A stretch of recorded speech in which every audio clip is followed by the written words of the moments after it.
यहूदियों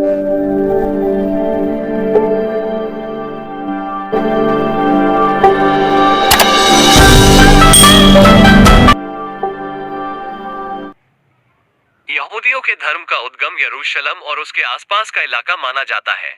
इसमें ईश्वर की परिकल्पना इस्लाम और ईसाई धर्म से मिलती जुलती है। इसमें भी एक ईश्वरवाद को माना जाता है। इनके ईश्वर का कोई स्वरूप नहीं है और ना ही इसमें किसी मूर्ति की पूजा की जाती है। कहा जाता है कि ईसाई और इस्लाम और यहूदी तीनों के उद्गम में गहरा संबंध है। हर धर्म में ईश्वर की अलग व्याख्या या परिकल्पना है। हर धर्म के मिथहास ईश्वर की अलग ही कहानी बताते हैं। इस समय इजरायल हमास युद्ध की वजह से यहूदियों का धर्म सुर्खियों में है, जो अपनी जन्मभूमि से सदियों तक दूर रहे और कई जगहों से निर्वासित करने या भागने को मजबूर होने पर भी अपने धर्म और उसकी परंपराओं की रक्षा करते रहे।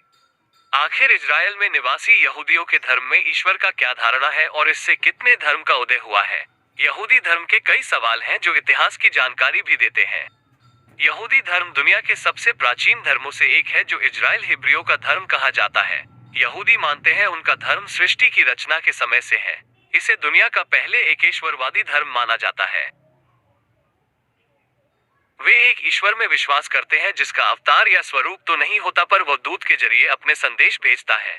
ईसाई और इस्लाम धर्मों में भी यही धारणा है। यहूदी अपने ईश्वर को यहवे या यहोवा कहते हैं। यहोवा ही अब्राहम, इसाक और जेकब का ईश्वर बताए जाते हैं।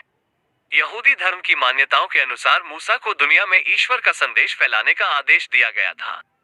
यहोवा ने इजराइल के लोगों को एक ईश्वर की पूजा करने का आदेश दिया था। यहूदी मूर्ति पूजा में विश्वास नहीं करते हैं, बल्कि वे ईश्वर को किसी तरह का स्वरूप नहीं देते हैं। यही वजह है कि यहूदियों के ईश्वर की कोई तस्वीर या मूर्ति नहीं दिखती है। ईश्वर को यत्र तत्र सर्वत्र हर जगह मौजूद माना जाता है। ईश्वर को हर इंसान अनुभव से परे माना गया है। यहाँ की किसी पैगंबर या ईश्वर के दूत की भी पूजा नहीं है, ना ही किसी तरह के तस्वीर के रूप में उन्हें याद किया जाता है। यहूदी धर्म को शुरू करने वाले पैगंबर अब्राहम या इब्राहिम माने जाते हैं, जो ईसा से 2000 वर्ष पूर्व हुए थे। इनके पहले बेटे का नाम इसहाक और दूसरे बेटे का नाम इस्माइल था। अब्राहम के पोते याकूब, जिसका दूसरा नाम इजराइल था, के एक बेटे का नाम यहूदा जुदा था, जिसके वंशज यहूदी कहे जाते हैं और उनका